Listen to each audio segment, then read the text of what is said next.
Hello tout le monde, j'espère que vous allez bien. Alors, dans cette masterclass, on va aborder comment préparer efficacement son culte. D'accord? Pour moi, il est important de pouvoir vous partager en fait ces informations si vous ne les avez pas. Si vous les avez déjà, c'est super. Si vous ne les avez pas, je pense que ça peut vous apporter plus. Et donc, c'est au moment où on s'adresse principalement aux musiciens et aux chantres, mais d'abord aux musiciens. Donc, voilà. On va commencer. Je vous invite à prendre des notes, naturellement, à prendre des notes. Et je pense que cela va vous aider. On va y aller. Donc, le premier point ici que nous allons voir, c'est la planification et la coordination. Alors ici, il s'agira tout simplement de se rapprocher donc, votre, euh, de votre pasteur, d'accord, ou de votre responsable. Si vous êtes musicien, si c'est pas vous le responsable, vous vous rapprochez du pasteur ou de votre responsable, donc le responsable du groupe, que si c'est un groupe de louanges ou voilà, en tout cas votre responsable, pour avoir le thème du culte. Donc ça peut être le thème du culte, ça peut être le thème du mois, ça peut être le thème de la semaine. Bon, c'est en fonction des églises, mais il faut avoir au préalable le thème du culte. Donc, si vous êtes, par exemple, chef d'orchestre, si vous êtes, par exemple, responsable, ce sera à vous de vous rapprocher de votre pasteur ou des personnes indiquées. Voilà, j'ai dit comme ça, mais ça peut être votre pasteur ou des personnes indiquées pour avoir naturellement, en fait, le thème du mois ou si c'est le pasteur, de chercher à savoir, en fait, dans quelle direction est-ce qu'il veut aller pendant le culte, c'est quoi le thème qu'il veut traiter. En tout cas, il faut savoir de quoi il va parler pendant le culte. Donc ça, c'est vraiment important. Une fois que vous avez ça, voilà, prenez connaissance du planning et du déroulé du culte. Donc, c'est important de connaître le planning. Je sais qu'il y a des églises où le planning, il est standard. Donc, vous savez à peu près comment ça évolue, mais d'une église à une autre, il peut y avoir des changements. Donc, c'est important de pouvoir prendre connaissance du planning, tout simplement parce que cela vous permettra de mieux organiser vos équipes. Voilà, on va avancer. Donc, premièrement, se rapprocher du pasteur pour prendre le thème du mois, de la semaine ou le thème tout simplement du dimanche. Et puis aussi comprendre et connaître le planning pour pouvoir organiser vos équipes et vos passages. On va avancer. Donc, le deuxième point, ça va être le choix des chants. Donc, une fois qu'on connaît le thème du mois, on sait, vous savez, il y a des églises, par exemple, où les thèmes de l'année sont déjà disposés, en fait. Donc, pour chaque mois, on sait quel thème il faut aborder. Donc, quand ça c'est connu, bah, c'est plus facile pour vous de pouvoir vous organiser. Donc, une fois que ce point-là, il est connu, le deuxième point, ça va être le choix des chants. D'accord? Donc, naturellement, il faut prier parce qu'on fait une œuvre spirituelle. Donc, il faut prier pour avoir la direction qu'il faut. Prier afin de recevoir du Saint-Esprit les orientations dans le choix de vos chants. Très important. Si le thème du dimanche ou le thème du mois, c'est la repentance, il faut avoir donc des chansons qui vont dans ce sens, qui vont pousser le peuple à la repentance, à comprendre ce que c'est que la repentance. Ça va aider, ça va faciliter en fait l'homme de Dieu dans son travail pendant la prédication. Parce vous aurez choisi des chants qui vont déjà disposer l'atmosphère et bon, voilà, ce sera plus facile pour lui de donner le message qu'il aura reçu du Seigneur. Donc, premièrement, prier avant pour recevoir les orientations dans le choix des chants. Deuxièmement, choisir des chants en lien avec le thème du culte. Donc, c'est la même chose. De préférence, voilà. Voilà, de préférence, hein, que les chants que vous allez choisir soient vraiment voilà, en accord avec avec le message qui va être donc donné. C'est important. Quand c'est comme ça facilite la tâche vraiment au prédicateur. Voilà. Et puis, ça vous met tous au même niveau en termes de direction. Voilà. Vous allez dans la même direction. C'est vraiment important. Et le troisième point, donc, il faut varier les styles. Donc, bon, ça, je n'ai pas besoin vraiment de trop en parler. Les chants de louange, chants d'adoration, c'est en fonction du style de l'église, hein. Chaque église a sa façon d'appréhender ces questions-là. Donc, voilà. Le quatrième point maintenant, donc, cette liste doit tenir compte de la durée totale réservée à l'équipe de louange. Vous devez faire en sorte que votre setlist puisse entrer dans le canevas que l'Église vous aura donné pour ne pas avoir de débordement. Voilà. Et ça, ça se travaille pendant autant de répétitions. C'est vraiment important de choisir des chansons et de classer les chansons, de les organiser de sorte à respecter le temps qui vous sera donné naturellement pendant le service. On va avancer. Alors, répétition et préparation. Alors, ici, c'est vraiment la phase pratique.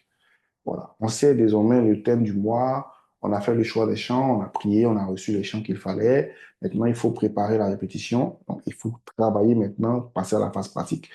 Organiser une ou deux répétitions avec les musiciens pour bien maîtriser les chants. Donc, c'est important que les musiciens aient un temps à eux pour travailler en amont. C'est très important. Quand on ne fait pas ça et qu'on se retrouve à la répétition, en général, il y a toujours des couacs, c'est compliqué parce qu'on n'a pas vraiment eu le temps de bien écouter et chaque musicien n'a pas pris le temps de maîtriser ses partitions. Donc, il est très important que les musiciens aient à l'avance les chansons, qu'ils aient la possibilité chez eux de travailler les structures, les accords, tout ça, d'avoir une synthèse et puis de se voir pour répéter entre eux. Donc, temps de répétition entre musiciens. C'est pour ça que j'ai dit organiser une ou deux répétitions avec les musiciens pour bien maîtriser les chants. Donc, c'est très important que les musiciens entre eux puissent se retrouver pour travailler, d'accord, les chansons avant la répétition collective. Deuxième point, travailler les transitions entre les chants pour assurer une fluidité pendant le culte. Important de travailler les transitions. En général, si c'est vous qui êtes le chef d'orchestre, si c'est vous le responsable des musiciens, bah, il faut réfléchir à tout ça, à ce que les chansons soient enchaînées, qu'il n'y ait pas de coupure, et ça vous permet d'être vraiment fluide et efficace dans votre, euh, dans votre service. C'est très important. Donc, ça se travaille en amont, et puis à la répétition, vous mettez tout ça en fait ensemble. Répétition de chœur avec un pianiste afin de travailler les harmonies des chants. Ça, c'est important parce que la répétition générale, c'est vraiment un temps où on fait une synthèse. On met ensemble tout ce qu'on a travaillé. C'est pas la répétition générale qu'on est censé voir les détails des chœurs. Les chœurs sont travaillés avant d'arriver à la répétition générale. Voilà, de grâce. On est tous confrontés à ces mêmes défis-là. Moi, le premier, on est confronté à ça. Et même en tant que musicien, on est confronté au fait qu'on n'a pas toujours le temps de travailler à la maison de partition et on arrive et c'est la répétition générale on veut tout faire et alors qu'on n'a pas vraiment pris le temps de travailler à la maison. Donc, je me mets dans le lot. Hein. Cette masterclass-là, c'est pour tout le monde. Donc, c'est vraiment des choses qu'on doit pouvoir améliorer. Parce que si les choses sont bien organisées, il n'y a pas de raison qu'on ne fasse pas de belles prestations. Donc, des répétitions de chœur avec un pianiste. Donc, le pianiste qui vient, il va travailler les harmonies, et puis tout est bien calé. Il y a un chef de chœur, naturellement. Donc, le chef de chœur et le pianiste vont organiser tout ça pour que les choristes chacun puisse avoir, en fait, savoir comment aborder la voix sur telle ou telle partie. Et quand les harmonies sont bien calées, normalement, la répétition générale, on est censé aller très, très vite. On va avancer. Donc, voilà, il y a d'autres points à voir. Répétition générale. Donc, après ça, on passe à la répétition générale. D'accord? Donc, après avoir eu la répétition entre musiciens, la répétition euh, euh, des chœurs avec un pianiste, on passe à la répétition générale. Donc, à cette répétition, on va consolider en fait les chants et puis on fera un filage. Donc, voilà. On aura travaillé en amont, on fait consolidation et filage. Faire une balance et une mise en situation de culte. Donc, ça, c'est vraiment, ça se fait soit euh, à la fin de la répétition, soit au milieu de la répétition. Quand on est sûr d'avoir bien calé tout, avant de se séparer, il faut faire une balance. Donc, il faut balancer déjà et il faut faire une mise en situation comme si nous étions en culte. En fait, c'est une façon de répéter en fait le culte. Ça permet au conducteur de louange de se mettre en situation et de déjà pouvoir anticiper comment est-ce qu'il devra se positionner, tout ça. Voilà, c'est vraiment plus ce côté-là qui est mis en avant. Comment on va se positionner, quelles sont les erreurs, et on essaie de corriger ça en même temps. Ça permet d'anticiper et d'avoir vraiment un culte beaucoup plus propre. Voilà. Maintenant, comment le Saint-Esprit va conduire les choses, ça c'est vraiment à titre personnel. Chacun a sa sensibilité, mais déjà le fait de pouvoir répéter comme ça en situation de culte, ça nous prépare réellement à avoir un beau culte. C'est vraiment important. Prévoir un moment de prière et de méditation pour se préparer spirituellement avant ou après les répétitions. Donc, ça peut se faire avant la répétition générale. On prie ensemble pour pouvoir voilà, préparer bien surtout la répétition, mais aussi le culte. Donc, ça peut se faire avant ou après, ça c'est en fonction de ce que vous aurez décidé. Transmettre les paroles des chants à la régie pour la projection des paroles si nécessaire. Donc, bon, ça se fait en général la veille du culte ou même dès le vendredi. Ça va dépendre de comment est-ce que vous êtes organisé au sein de votre église, mais c'est important de transmettre les paroles. Donc, soit vous, ça dépend de comment est-ce que votre régie est organisée. Voilà. Le groupe qu'on a de travail, le groupe WhatsApp, il y a un membre de la régie dans le groupe. Donc, quand les chansons sont sélectionnées, il sait automatiquement quelles chansons on va faire dimanche. Donc, il commence déjà à chercher. Cette personne commence déjà à positionner les paroles.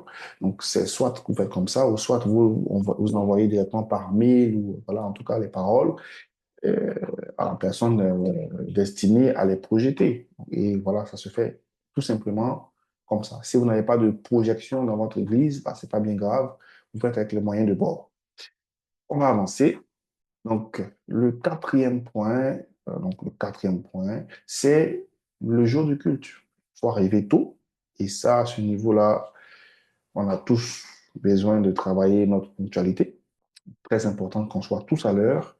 Tous les musiciens, d'ailleurs, ont besoin de travailler leur ponctualité. Ceux qui sont ponctuels, gloire à Dieu. Il faut rester sur cette lancée. Mais c'est important d'arriver tôt.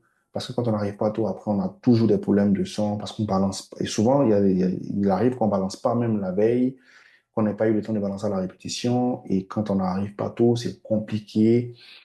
Donc, il faut arriver tôt pour balancer, faire une dernière balance. Et puis, si on a le temps de faire une mise en situation, on la fait. Si on n'a pas le temps, c'est pas grave, au moins on a balancé et tout est carré, quoi.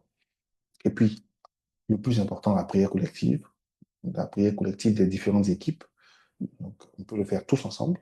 On prie tous ensemble. On est dans un même esprit et on démarre le culte. Donc, après, il y a le début du culte. Et donc, à la fin du culte, on reste pour un débriefing. C'est très important pour dire, voilà, ce qui s'est passé, qu'est-ce qui n'a pas marché, qu'est-ce qu'on pourrait améliorer les prochaines fois. C'est vraiment important de pouvoir avoir pour débriefer, en fait, sur le culte. Rester connecté au Saint-Esprit et attentif à l'atmosphère pour s'adapter si nécessaire en cas de changement de chant. Donc, il peut arriver que celui qui conduit, le modérateur, ou voilà, quelqu'un demande un chant. En tout cas, il peut y avoir des changements pendant qu'on est en train de travailler selon ce que le Saint-Esprit va faire. Donc, il faut rester attentif. Il ne faut pas se dire, comme j'ai choisi cette liste, on ne bouge pas de la liste. Non, il peut avoir des changements. Et en tant que musicien, on est censé suivre ceux qui conduisent. Donc, souvent, c'est important de savoir, de les suivre par rapport à ce qu'ils veulent faire. C'est pas toujours évident parce on a souvent des couacs. On a souvent des problèmes de compréhension à ce niveau-là. Mais c'est important que les musiciens en fait, on se mettent un peu au service, parce que c'est ce qu'on fait, on se met au service des autres. Donc c'est vraiment ça. Euh, voilà. Et de suivre un peu l'atmosphère. Il peut arriver que le musicien aussi ressente quelque chose, reçoive un chant et qu'il communique en fait cette pensée-là au conducteur de louange, d'adoration. Maintenant, c'est ensemble qu'on essaie de voir est-ce que c'est utile ou pas, ou est-ce que c'est pertinent ou pas. Donc, tout ça, on le voit ensemble. Mais vraiment, il faut rester connecté. Et puis, il faut s'adapter. Voilà un peu ce que je voulais partager avec vous. Pour moi, c'était important. Partager cette petite masterclass sur comment préparer son culte. Alors, vous avez la possibilité de télécharger ce PDF juste en dessous en description. N'hésitez pas, télécharger, partager. Et puis, j'espère que ça va vous permettre de pouvoir améliorer donc la gestion et la préparation de vos cultes. Que Dieu vous garde. À très vite.